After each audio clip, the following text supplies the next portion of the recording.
Welcome back students. In the next lecture of Pharmaceutics 2, you are discussing the chapter Monophasic liquid form. We have completed the topic liquids meant for oral administration. Now we are going to start our next topic, that is liquid for external use. वो liquids जिनको हमें swallow नहीं करना है, orally administer नहीं करना है, उनको हमें externally use करना है. इसमें भी आगे दो तरह से हम क्लासिफाई करते हैं. The first is liquid to be used in mouth and other body cavities. वो liquid जिनको हमने mouth में या body की other cavities में, मतलब mouth means oral cavity और बाकी body की cavities में use करना है. दूसरी क्लासिफिकेशन होती है liquid meant for skin. ठीक है, externally applied to the skin. तो अभी हम फर्स्ट क्लासिफिकेशन स्टार्ट करने जा रहे हैं. Liquid which are used in oral cavity and other body cavities. इसमें फर्स्ट लिक्विड आपने पढ़ने हैं गार्गल्स. गार्गल्स हिंदी में कहते हैं, हम लोग उनको गरारे बोलते हैं, बड़ी कॉमनली यूज टर्म. नॉर्मली भी किसी को थ्रोट इन्फेक्शन होता है तो घरों में क्या करते हैं, सबसे सिंपल ट्रीटमेंट कि आप वार्म वाटर उसके अंदर थोड़ा सा सॉल्ट डाल के उसके आप गार्गल्स करते हैं. ठीक है, तो गार्गल्स की डेफिनेशन क्या है? Aqueous solutions for treatment of infection of throat. ठीक है, these are aqueous solution. एक सिंपल सी आपको फंडामेंटल मैंने फर्स्ट में बताई थी कि जो हमारी बॉडी की कैविटी के अंदर जैसा वो भी फ्लूइड होता है, उसका जो व्हीकल होता है उससे मिलता जुलने की प्रिपरेशन का व्हीकल हम यूज करते हैं ताकि मिक्सिबिलिटी में कोई प्रॉब्लम ना आए. आपके माउथ में क्या आता है? स्लाइवा, स्लाइवा एक्सक्रीशन, तो वो वाटर बेस्ड है. इसलिए हम जो ओरल कैविटी में हम जो प्रिपरेशन यूज करते हैं जनरली सारी की सारी एक्वस प्रिपरेशंस होती हैं, सभी के अंदर water is used as vehicle. ठीक है, तो ये गार्गल्स आपके क्या होते हैं? एक्वस सॉल्यूशंस होते हैं और आपकी जो थ्रोट की इन्फेक्शन है उसके ट्रीटमेंट में हम गार्गल्स को यूज करते हैं. गार्गल्स जो है एसिड यूज नहीं होते जैसे वो मार्केट में डिस्पेंस होते हैं, वो एसिड यूज नहीं होते. They must be diluted with water before use. ठीक है, जब भी आपने गार्गल्स को यूज करना है तो पहले उनको आपने डिल्यूट करना है. डिल्यूट करने के बाद आप उनको यूज करते हैं. ठीक है जी. अब गार्गल्स के अंदर नॉर्मली क्या डाला गया होता है? जो मेडिकेटेड गार्गल्स होते हैं आपकी ओरल कैविटी के अंदर जो इन्फेक्शंस हैं उनके अगेंस्ट एक्ट करने वाले एजेंट्स डाले होते हैं. मोस्टली एंटीबैक्टीरियल एजेंट, एस्ट्रिंजेंट, ऐसे जो होती है ड्रग्स, इनको हम गार्गल्स के अंदर जो है इंट्रोड्यूस करते हैं. और गार्गल्स जो हैं उनकी डिस्पेंसिंग कैसे होती है? क्लियर फ्लूइड वाटर्स के अंदर हम उनको डिस्पेंस करते हैं, उनकी पैकिंग करते हैं. ग्लास बॉटल भी हो सकती है, प्लास्टिक बॉटल भी हो सकती है, ऊपर स्क्रू कैप उनके लगा होता है. तो इनका जो लेवल है जब हम करते हैं उसमें सीधा बाहर लिखा आता है फॉर एक्सटर्नल यूज ओनली. इनको आपने लार्ज अमाउंट में स्वेलो नहीं करना होता. तो ये चीजें इसके ऊपर लिखी होती है, लेबल के ऊपर मेंशन होती है. अगर आपके लिए ड्रग है वो लाइट सिस्टम है तो हम लाइट डिस्टेंस कंटेनर उनकी पैकिंग के लिए यूज करते हैं. आप लोगों को जब लैब में काम करना है तो आपने बहुत सारे टाइप के प्रैक्टिकली बहुत सारे गार्गल्स आपके सिलेबस में हैं. तो सबसे कॉमन जो है वो गार्गल्स में फिनोल ग्लिसरीन के गार्गल्स हैं. तो ये जो गार्गल्स होते हैं फिनोल ग्लिसरीन के, आपने जो लैब में प्रैक्टिकल में आपने ये गार्गल्स जो है बनाने हैं. तो ये जो गार्गल्स होते हैं फेरिंक्स और नेसोफेरिंक्स की इन्फेक्शन में यूज होते हैं. तो गार्गल्स में मेन जो है डायरेक्शन आपने पेशेंट को देनी है वो इसकी डायरेक्शन की ही देनी है. It must be diluted before use. Clear? तो ये हो गया आपके. आप एग्जांपल कोई भी चाहे अपने प्रैक्टिकल फाइल से चाहे बुक से एक एग्जांपल आपने विद फॉर्मूला याद करनी है. Next is mouth wash. ये सारी चीजें बड़ी सिंपल है, फर्स्ट में भी आपने सारा कुछ पढ़ा हुआ है, उसी की रेपिटेशन है. माउथ वॉश क्या होते हैं? Aqueous solution with pleasant taste and odour used for rinsing, deodorant, refreshing and antiseptic action. ठीक है, तो माउथ वॉश होते हैं आपके एक्वस सॉल्यूशंस होते हैं. इनकी बड़ी अच्छी फ्लेवर होती है, बड़ा अच्छा इनका टेस्ट होता है. ये किस काम आते हैं? आपकी जो ओरल कैविटी है, माउथ की बबल कैविटी है, उसको रिंस करने के, उसको क्लीन करने के, डिओड्रेंट उसके अंदर एक अच्छा फ्लेवर इंट्रोड्यूस करने के, रिफ्रेशिंग टेस्ट देने के, रिफ्रेशिंग आफ्टर इफेक्ट देने के और एंटीसेप्टिक एक्शन इन्फेक्शन है तो उसके अगेंस्ट माइक्रो ऑर्गेनिज्म के अगेंस्ट एक्ट करने के लिए, तो ये है आपका माउथ वॉश। ऐसे एजेंट हम इनके अंदर डालते हैं। अब जो आपने जब माउथ वॉश बनाना होता है तो आप कौन सी चीजें यूज करते हो? आप यूज करते हो अल्कोहल भी थोड़ा बहुत यूज होता है, अगर आप जो ड्रग यूज करेंगे वाटर में सॉल्यूबल नहीं है। ग्लिसरीन यूज करते हो, एग्रीएबल टेस्ट है ग्लिसरीन का और माउथ वॉश को थोड़ा सा थिक बनाती है। स्वीटनिंग एजेंट, क्योंकि आपने ओरल कैविटी में लेने हैं इसलिए स्वीटनिंग एजेंट भी आपको डालना पड़ेगा। Surface active agent, rinsing action के लिए आपको सरफेस एक्टिव एजेंट डालना पड़ेगा। कलरिंग एजेंट, अट्रैक्टिव लुक देने के लिए आप कलरिंग एजेंट यूज करते हैं। तो जो आपके माउथ वॉश होते हैं, माउथ वॉश के अंदर अलग अलग टाइप के मेडिसिन हैं, अलग अलग टाइप के मेडिकमेंट्स आप इंट्रोड्यूस करते हो। जैसे कि आप इसके अंदर एस्ट्रिंजेंट यूज करते हो, एस्ट्रिंजेंट यानी प्रोटीन प्रेसिपिटेंट। आप इनके अंदर कोई एंटीबैक्टीरियल एजेंट, अगर आप इन्फेक्शन के लिए दे रहे हैं तो आप एंटीबैक्टीरियल एजेंट जो है यूज करते हो। नॉर्मल रूटीन में भी आपने देखा होगा कि जैसे हम लोग हमेशा टूथब्रश तो करते ही हैं, कुछ लोग रूटीन में भी माउथ वॉश हम यूज करते हैं। जो वो माउथ वॉश होते हैं उनके अंदर मेडिसिनल एजेंट नहीं होते हैं, और जस्ट रिफ्रेशिंग के लिए जो है refreshing effect, cleaning effect, rinsing effect के लिए उन माउथ वॉश को जो है नॉर्मल रूटीन में लोग उनको यूज करते हैं। तो इनके अंदर मोस्टली हम सोडियम क्लोराइड, जो ऐसे माउथ वॉश होते हैं उनके अंदर सोडियम क्लोराइड, सोडियम बाइकार्बोनेट ऐसे एजेंट्स जो है डालते हैं। एक बहुत ही कॉमन माउथ वॉश है जो आपने जो प्रैक्टिकल में बनाना है वो है सोडियम क्लोराइड का माउथ वॉश, जिसमें हम डालते हैं sodium chloride, sodium bicarbonate, MLN और पेपरमेंट वाटर। तो ये जो माउथ वॉश होता है, ये mouth wash mostly bed ridden patients को जो है रूटीन में यूज करवाया जाता है हॉस्पिटल्स में। जैसे किसी की सर्जरी हुई है, पेशेंट बेड रिडन है, मूव नहीं कर पा रहा है, डाइजेस्टिव सिस्टम उसका अपसेट है, उसके माउथ में बहुत सारी सिक्रीशन जो है कलेक्ट हो जाती है, तो उनको ऐसे पेशेंट्स को बार बार दिन में 3 to 4 टाइम जो है इस माउथ वॉश को यूज करने के लिए दिया जाता है।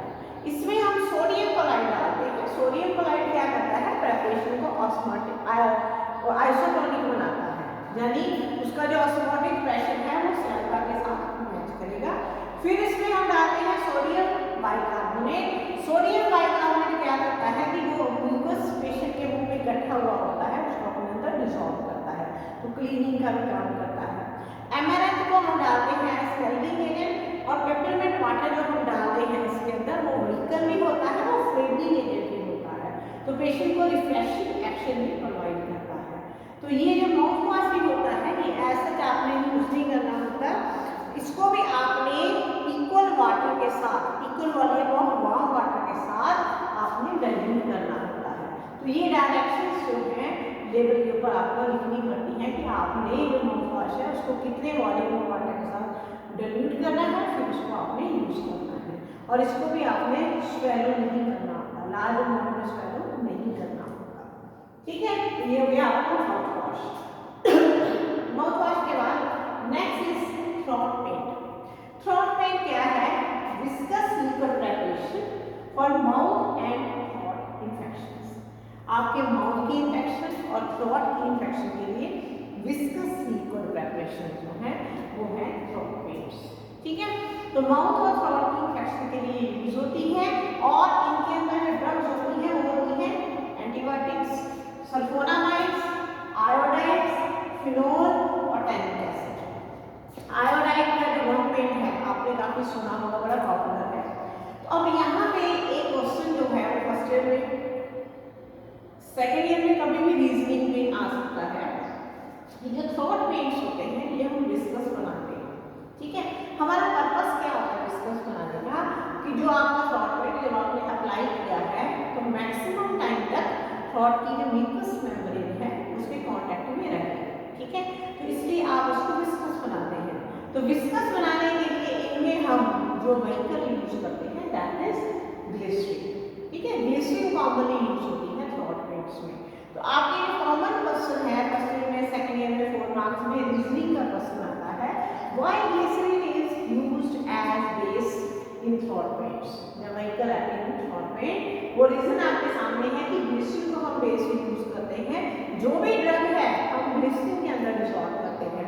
रीजन क्या है? Because of its viscous nature, जो उसकी ग्लिसरीन की विस्कस नेचर है उसकी वजह से, एंड इट्स एग्रीएबल टेस्ट, जो ग्लिसरीन है उसका टेस्ट भी पेशेंट का एक्सेप्टेबल है, ठीक है, पेशेंट का कंप्लायंस है उसके टेस्ट की, इसलिए ग्लिसरीन को हम यूज करते हैं एज बेस। जो भी ड्रग एडमिनिस्टर करनी है वो हम ग्लिसरीन के अंदर डिसॉल्व करके ही एडमिनिस्टर करते हैं, ताकि मैक्सिमम टाइम तक जो आपकी ड्रग है वो थ्रोट के कांटेक्ट में रहे। आपने बहुत ग्लिसरीन को यूज करके बहुत गाढ़ा कंटेंट बनाया होता है थ्रोट में, उससे वो जो ड्रग है मैक्सिमम टाइम तक आपकी जो थ्रोट की म्यूकस मेम्ब्रेन है उसके कांटेक्ट में रहती है, ठीक है। तो इसके जो स्टोरेज होती है वो होती है कूल प्लेस, और इसके भी लेवल के ऊपर आपको मेंशन करना पड़ता है not to be swallowed in large amount, थोड़ा बहुत तो ये अंदर जाएगा तो लार्ज अमाउंट में आपको इसको स्वेलो नहीं करना होगा। इसके बाद नेक्स्ट आते हैं आपके स्प्रे। स्प्रे भी आपने सुना ही होगा, ये सारी चीजें आपने सुनी होगी नॉर्मल वीक में। स्प्रे क्या होते हैं? Liquid preparation spread into mouth for their laryngitis, pharyngitis और टॉन्सिलाइटिस एक्शन, ये भी थ्रोट से ही रिलेटेड है, ठीक है। लिक्विड प्रेपरेशन है, इनको हम माउथ की कैविटी में स्प्रे करते हैं, ठीक है, ताकि लेरिंक्स की इन्फेक्शन, फेरिंक्स की जो भी इन्फेक्शन है या टॉन्सिल्स की जिसको प्रॉब्लम है उसके लिए ये हेल्पफुल होते हैं। तो ये है आपकी स्प्रे, ठीक है। स्प्रे में क्या है कि हम इनके अंदर मोस्टली ड्रग्स देते हैं, वो ड्रग्स डायरेक्टली आपके रेस्पिरेटरी ट्रैक्ट में जो है इफेक्ट प्रोड्यूस करती है। तो हम जिस अपरेटस से एटॉमिजर की हेल्प के साथ ये स्प्रे करते हैं उसको बोला जाता है नेबुलाइजर, ठीक है। तो नेबुलाइजर जो है, नेबुलाइजर के थ्रू बहुत सारी ड्रग्स हैं जो पेशेंट को डायरेक्टली रेस्पिरेटरी ट्रैक्ट में पहुंचा सकते हैं। एड्रेनलिन, एट्रोपिन स्प्रे काफी कॉमनली मार्केट में यूज होते हैं। ये ब्रोंकियोडायलेटर एक्ट करते हैं, यानी जो ब्रोंक्योस हैं उनको डायलेट करते हैं, रेस्पिरेशन को इजी करते हैं, ठीक है। अस्थमा में जो दमे के पेशेंट्स होते हैं और हेयर फीवर में स्प्रेज काफी कॉमनली यूज होते हैं। पहले ओरली एडमिशन की जाती थी टैबलेट्स वगैरह, आजकल नेबुलाइजर लगाया जाता है पेशेंट को। स्प्रे की जो पैकिंग है that is coloured fluid bottles होती हैं, और उनके ऊपर जो कलर्ड फ्लूइड प्लास्टिक की बॉटल हो सकती है, ग्लास की बॉटल हो सकती है, और उनके ऊपर कुछ डायरेक्शंस लिखी होती हैं। फर्स्ट क्या होती है? नॉट टू बी स्वैलोड, ये भी आपने स्वैलो नहीं करने हैं, वो भी आपने स्प्रे करना है। स्टोर इन कूल प्लेस, ठीक है, प्रेपरेशन को हमने कूल प्लेस में स्टोर करना है, और darker solution must not be used. Spray को यूज करने से पहले उसका कलर चेक कर लीजिए, अगर कलर डार्क हो गया है आप उसको यूज नहीं करेंगे। तो ये है आपका नेक्स्ट प्रोडक्ट स्प्रे। स्प्रे के बाद आ रहा है अनीमा। अनीमा भी सुना होगा आपने कि किसी पेशेंट की सर्जरी से पहले उसका अनीमा किया जाता है। तो व्हाट इज अनीमा? एक्वस और ऑयली सॉल्यूशंस और suspensions intended for rectum. Rectum के अंदर इंट्रोड्यूस करने के लिए एक्वस और ऑयली, मतलब आपका जो व्हीकल है वो वाटर भी हो सकता है, वो ऑयल भी हो सकता है, और सॉल्यूशन और सस्पेंशन, यानी आपकी जो ड्रग है वो व्हीकल में सॉल्युबल भी हो सकती है और इनसॉल्युबल भी हो सकती है। अगर तो व्हीकल में सॉल्युबल है तो सॉल्यूशन बनेगा, अगर व्हीकल में इनसॉल्युबल है तो आपको सस्पेंड करनी पड़ेगी, तो सस्पेंशन बनेगी, ठीक है। For rectum, for their purgative effect, ठीक है, सेडेटिव, एंथैल्मेटिक, एंटी इन्फ्लेमेटरी और न्यूट्रिटिव इफेक्ट। इतने सारे इफेक्ट के लिए आप पेशेंट को अनीमा देते हैं। पहला है पर्गेटिव इफेक्ट, यानी कॉन्स्टिपेशन को रिलीव करने वाला, इवैक्यूएशन ऑफ बाउल में हेल्प करने वाला इफेक्ट। सेडेटिव है, वो उसके ब्रेन को काम डाउन करने वाला। एंथैल्मेटिक इफेक्ट, ठीक है, एंथैल्मेटिक इफेक्ट में क्या है कि जो वर्म्स हैं जो लार्ज इंटेस्टाइन में प्रेजेंट होते हैं उनको किल करने वाला। एंटी इन्फ्लेमेटरी, इन्फ्लेमेशन को रिड्यूस करने वाला, और न्यूट्रिशन प्रोवाइड करने वाला। इतने सारे इफेक्ट्स के लिए आप पेशेंट को अनीमा देते हैं। इसके अलावा अगर किसी पेशेंट के लोअर बाउल के एक्सरे एग्जामिनेशन करना है तो भी उसको पहले अनीमा करके लोअर बाउल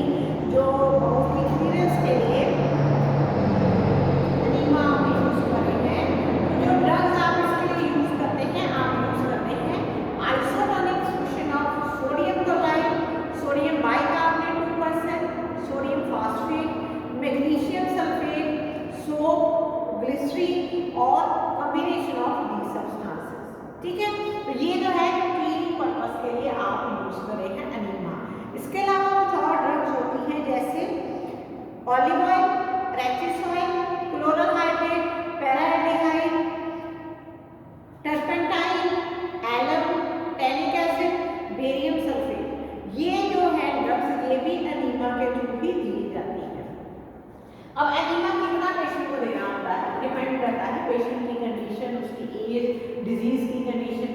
500 से 1000 ml तक एनीमा भी एट ए टाइम पेशेंट को दिया जाता है। जो कंसंट्रेटेड फॉर्म्स में एनीमा अवेलेबल होता है मार्केट में, that is in the volume of 100 to 200 ml। ठीक है, आपने जब पेशेंट को यूज करना है तो उसे डाइल्यूट करके यूज करना है। और एनीमा हमेशा पहले उसको बॉडी टेम्परेचर तक वार्म करके, जब लार्ज वॉल्यूम एनीमा आपने यूज करना है तो वाटर के साथ जब डाइल्यूट करना है तो बॉडी टेम्परेचर तक वार्म करके ही उसको आपने यूज करना है। अब एनीमा दो टाइप के होते हैं, one is evacuate enema, second is retention enema. Evacuate enema जो क्लीनिंग पर्पस के लिए यूज होता है, ठीक है, इवैक्यूएट करने के लिए बाउल को यूज होता है और ये अप टू 2 लीटर तक वॉल्यूम आप पेशेंट को दे सकते हैं। सेकंड इज रिटेंशन एनीमा, जो अंदर रखा जाता है, रिटेन किया जाता है बॉडी कैविटी के, और इसका जो वॉल्यूम होता है अप टू 100 ml। आजकल जो मार्केट में ट्रेंड है वो है डिस्पोजेबल एनीमा का। तो डिस्पोजेबल एनीमा जो है दोनों फॉर्म्स में आते हैं, यानी डिस्पोजेबल बैग्स में एनीमा आ रहा है। तो जो ये इसमें कॉमन एग्जांपल जो है इवैक्यूएट एनीमा में है प्रेडनिसोन, ठीक है, और उसमें जो इवैक्यूएट एनीमा में है मैग्नीशियम सल्फेट, और रिटेंशन एनीमा की एग्जांपल है प्रेडनिसोन। इन ड्रग्स का जो एनीमा है मार्केट में जो है डिस्पोजेबल बैग्स के फॉर्म में आ रहा है। इसके बाद नेक्स्ट इज ईयर ड्रॉप्स। अब ईयर ड्रॉप्स क्या होते हैं, ईयर ड्रॉप्स की डेफिनेशन क्या है, liquid preparations in which drugs are dissolved और suspended in suitable vehicle like water, ठीक है, dilute alcohol, glycerine, propylene glycol etcetera. तो ईयर ड्रॉप्स क्या है, ईयर ड्रॉप्स में लिक्विड प्रिपरेशन है, नाम से आपको समझ में आ रहा है, ईयर की कैविटी में यूज होती है। इनमें ड्रग को आप डिसॉल्व करते हो, सस्पेंड करते हो किसी सूटेबल व्हीकल में। व्हीकल आपका वाटर हो सकता है, अल्कोहल अल्कोहल हो सकता है, ग्लिसरीन हो सकती है, प्रोपिलीन ग्लाइकोल, ऐसे कोई भी व्हीकल आपका हो सकता है। और ईयर ड्रॉप्स आपने यूज कैसे करने होते हैं, with the help of dropper. Year की कैविटी के अंदर आपने इनको इंस्टिल करना होता है with the help of dropper. अब जो आपके ईयर ड्रॉप्स होते हैं इसमें हम मोस्टली फिर वो बात जो आपने मैंने पहले बताई कि जो फ्लूइड होता है कैविटी के अंदर, आप मोस्टली व्हीकल वो यूज करते हैं जो फ्लूइड के साथ अच्छे से मिक्सिबल हो सके। तो ईयर के अंदर आपको पता है ऑयली सिक्रीशंस होती है, तो अगर आप वाटर को यूज करेंगे तो मिक्सिबिलिटी में प्रॉब्लम आएगी, वाटर और ऑयल अच्छे से मिक्स नहीं होंगे। तो जनरली ईयर ड्रॉप्स बनाते हुए हम अकेले वाटर को अवॉइड करते हैं, डिस्ट्रीब्यूट है अकेला वाटर। अगर वाटर को आपने यूज भी करना है तो किसी और व्हीकल के साथ आप मिक्स करके यूज करते हैं। क्लियर। अब ईयर में जो आप ईयर ड्रॉप्स डालते हैं उनका पर्पस क्या है, मेन जो पर्पस होते हैं for cleaning of year, year को क्लीन करने के लिए, वीपिंग सरफेसेस जो अंदर है, कोई वीपिंग वुंड है ईयर में हो गया उसको क्लीन करने के लिए, सॉफ्टनिंग द वैक्स, वैक्स को सॉफ्ट करने के लिए, और treating the mild infections, year में कोई इन्फेक्शन हो गई है उसके ट्रीटमेंट के लिए आप एंटीबायोटिक वगैरह के जो ईयर ड्रॉप्स है वो डालते हैं। अब ईयर ड्रॉप्स जो होते हैं इनकी डिस्पेंसिंग होती है मोस्टली करंट फ्लूइड वाटर्स में, और इनके जो लेवल होते हैं और साथ में इनके ड्रॉपर भी दिया जाता है, और जो लेवल होते हैं लेवल के ऊपर भी ये चीज लिखनी जरूरी होती है फॉर एक्सटर्नल यूज ओनली। तो प्रैक्टिकल्स में आपके बहुत सारे ईयर ड्रॉप्स हैं जो आपने बनाने हैं, ठीक है। तो एग्जाम्पल आपकी मर्जी है, आप बुक वाली एक एग्जाम्पल कर लीजिए या जहाँ आप प्रैक्टिकल फाइल में से कोई भी एक एग्जाम्पल आप फॉलो कर सकते हैं, ठीक है। तो अभी आपने इतने सारे लिक्विड्स जो माउथ और बाकी बॉडी कैविटीज में यूज होते हैं वो भी करे हैं, gargles, mouth wash, throat pen, spray, enema and ear drops. Thank you.